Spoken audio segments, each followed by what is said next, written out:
Bonjour et bienvenue sur les numériques. Nous venons de sortir de la conférence Apple du mois de mars et nous allons vous faire toutes les annonces en moins de 5 minutes.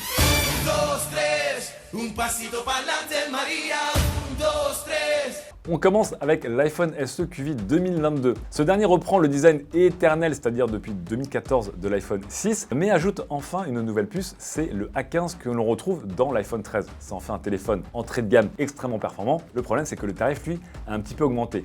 On est passé d'un 490 € plutôt compétitif à un 529 €, un peu plus dur à digérer, surtout en 2022, un prix qui pourra monter jusqu'à 699 € si vous passez à 256 Go de stockage. Passons désormais à l'iPad Air qui, plus que jamais, pourrait s'appeler l'iPad Pro Baby. Pourquoi ? Puisque sous un design qui n'a pas vraiment changé mais qui reste plutôt moderne, ce dernier adopte le fameux SoC M1 qui fait des miracles sur la gamme Pro et sur les MacBook Pro également. Il accueille aussi une nouvelle caméra avec le Center Stage et la 5G, ce qui en fait une tablette extrêmement puissante et extrêmement intéressante. Maintenant, est-ce que vous préférez avoir un iPad Air à 699 € avec 64 Go de stockage ou un iPad Pro à 899 € avec 128 Go de stockage? Le choix devient de plus en plus difficile tant que vous restez évidemment chez Apple. La deuxième partie de la conférence a été plus surprenante et un peu plus excitante aussi puisque nous avons vu débarquer une nouvelle gamme chez Apple, c'est la gamme Studio. On commence avec un écran qui s'appelle le Studio Display, 27 pouces 5K, 1750 € et surtout qui ressemble quasiment à un ordinateur complet puisqu'il est équipé d'enceintes, d'une connectique, d'une caméra Center Stage et d'un processeur A13 à l'intérieur.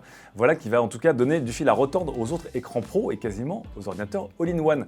La note pourra monter à 2000 € si vous lui mettez le petit coating nanocristal pour avoir moins de reflets. Reste enfin là où les deux stars du show puisqu'on ne s'y attendait pas, mais Apple a annoncé un M1 Ultra. Voilà, il ne fallait pas s'arrêter après le M1, le M1 Pro et le M1 Max, il fallait mettre l'Ultra qui sont globalement deux puces M1 Max soudées l'une à l'autre et qui communiquent à très haute vitesse pour des performances décuplées et un nombre de cœurs aussi décuplé que ce soit en CPU ou en GPU.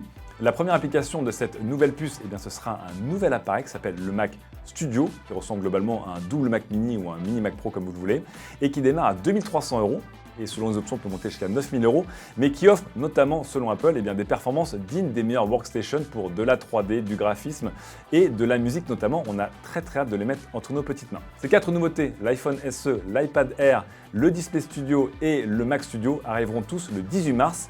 En attendant, j'espère que vous avez fait de bonnes économies. On se retrouve très vite évidemment pour des tests plus complets sur les numériques.